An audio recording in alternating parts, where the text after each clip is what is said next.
Bonjour les amis, bienvenue pour cette nouvelle vidéo. Aujourd'hui je vais vous montrer comment faire une sauce tomate, mais la vraie de vraie dans la tradition française, comme elle est inculquée dans les écoles hôtelières aux jeunes apprentis CAP, BEP. Donc on va respecter vraiment la règle, sauf qu'on va cuisiner nous avec de la tomate fraîche et que la recette CAP c'est avec du concentré de tomate. Mais bof, c'est bof, que du concentré c'est pas top.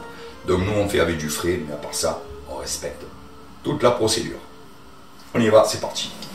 Alors on commence par mettre dans un rondeau la valeur de 2 cuillères à soupe d'huile d'olive avec 20 g de beurre. On fait chauffer gentiment parce qu'on va y plonger nos oignons et carottes. Alors les carottes sont coupées très finement pour que la cuisson, le temps de cuisson soit adapté aux tomates qui cuisent très vite. À l'origine, normalement, c'est en brunoise. Ici, j'ai pas voulu m'embêter à faire des tout petits cubes. C'est pas là l'essentiel, c'est vraiment ce qu'il y a dans la vraie sauce tomate qu'il nous faut apporter. Carottes et oignons sont des aliments légèrement sucrés, donc ça va casser un peu l'acidité de la tomate. Dans le beurre, huile moyennement chaud, on jette carottes. Vous voyez la coupe fine. Et oignons, on va les faire tomber sans coloration, c'est pas nécessaire ici. À feu très doux.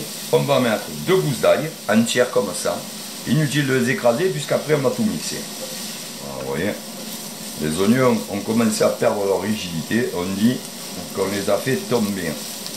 On va mettre les tomates d'un coup. On laisse comme ça quelques secondes pour bien mélanger. On peut d'ores et déjà saler. On va généreusement poivrer, que ça ait du goût.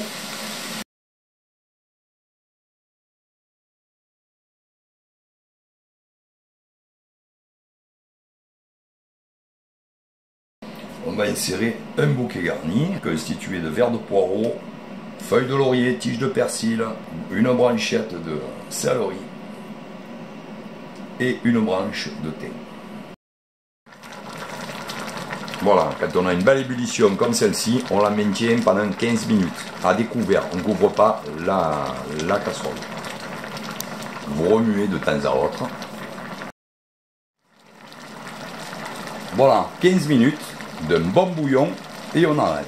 Tout est bon. Et on va mixer.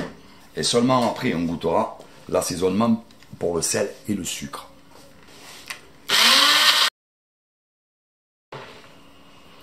Voilà, maintenant je vais goûter pour voir s'il faut du sucre ou pas. Alors l'effet orangé, hein, c'est pas une distorsion de l'image, c'est dû, parce qu'on a mixé au mixeur la sauce, ça la décolore et ça la rend plus orange.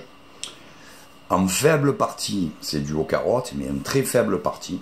Et ensuite au fait qu'on n'a pas mis de concentré de tomate du tout. Hein, on a travaillé qu'avec du frais.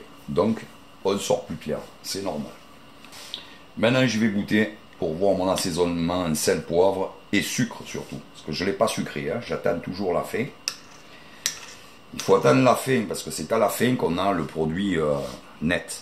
Au départ on est brut et à la fin on a la réduction qui est faite et tout. Et c'est là qu'on va pouvoir jauger vraiment l'assaisonnement.